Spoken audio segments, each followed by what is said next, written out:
International space station के astronauts ने दक्षिणी अमेरिका के ऊपर एक जबरदस्त तूफान उमड़ता देखा।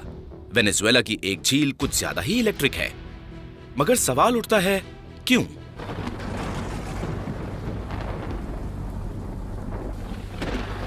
यहां साल की करीब 300 रातों पर हर मिनट औसतन 28 स्ट्राइक्स होती हैं और लाइटनिंग के मामले में यह जगह दुनिया में अव्वल है। अब सवाल यह है कि यह जगह इतनी इलेक्ट्रीफाइंग क्यों है?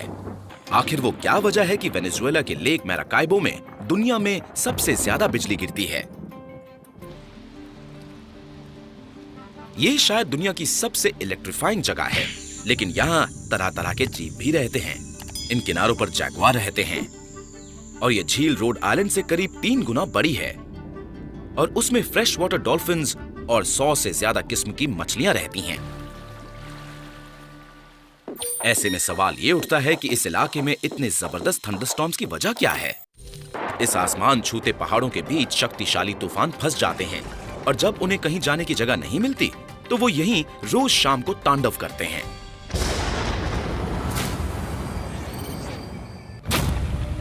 एंगलसी यूके, समर 2018।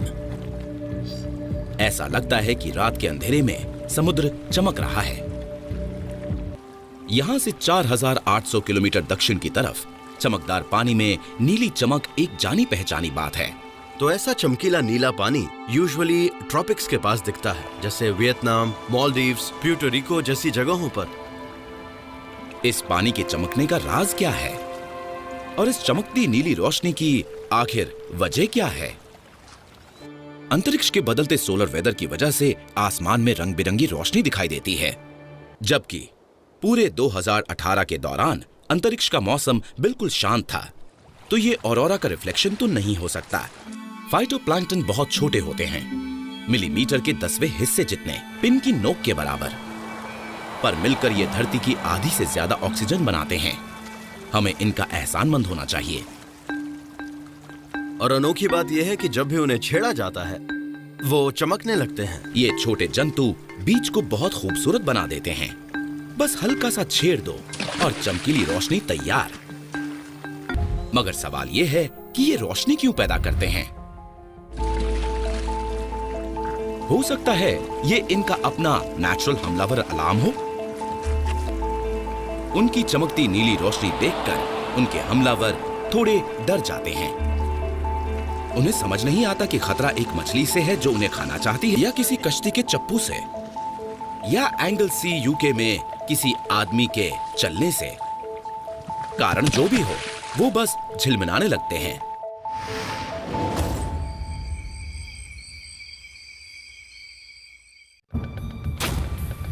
नॉर्वे, दिसंबर 2017। सैकड़ों किलर व्हेल स्केरवॉय आइलैंड पर इकट्ठा हुई हैं। इस विचित्र घटना को एक गाइड ने फिल्माया। यह किलर व्हेल्स का सबसे बड़ा झुंड हो सकता है, लेकिन वो यहां करने क्या आई हैं? क्या यह इतना बड़ा झुंड एक ही परिवार हो सकता है? किलर व्हेल्स बहुत ही पारिवारिक किस्म की होती हैं। मादाएं हमेशा एक साथ रहती हैं। क्या ये एक ही लंबा चौड़ा परिवार है? शायद वीडियो से कुछ और सुराग मिल जाएं। हवा में इतने पक्षियों का झुंड, मतलब पानी में दावत चल रही है। तो क्या ये पक्षी व्हेल द्वारा पकड़ी गई मछलियों की लालच में हैं? नॉर्वे के इस भाग में ज्यादातर हेरिंग मछली पाई जाती है। स्कैंडिनेवियंस इन मछलियों का अचार बनाते हैं, जो बहुत प्रसिद्ध है और बहुत स्वादिष्ट भी। ऑर्कस को भी हेरिंग मछलियां बहुत पसंद हैं। क्या इस वीडियो में व्हेल्स यही ढूंढ रही हैं? मछली खाने वाली ऑर्कास मिलकर शिकार करती हैं और पानी के बुलबुले छोड़कर मछलियों को एक जगह घेर लेती हैं। इसे क्रॉसल फीडिंग कहते हैं और यह हेरिंग के लिए बहुत ही भयानक होता है। मछलियों को छोटे से घेरे में लाकर ऑर्कास अपनी चाल चलती हैं।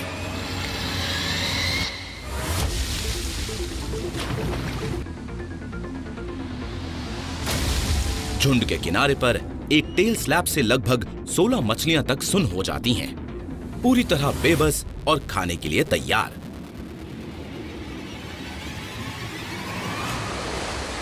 और ये है फास्ट फूड।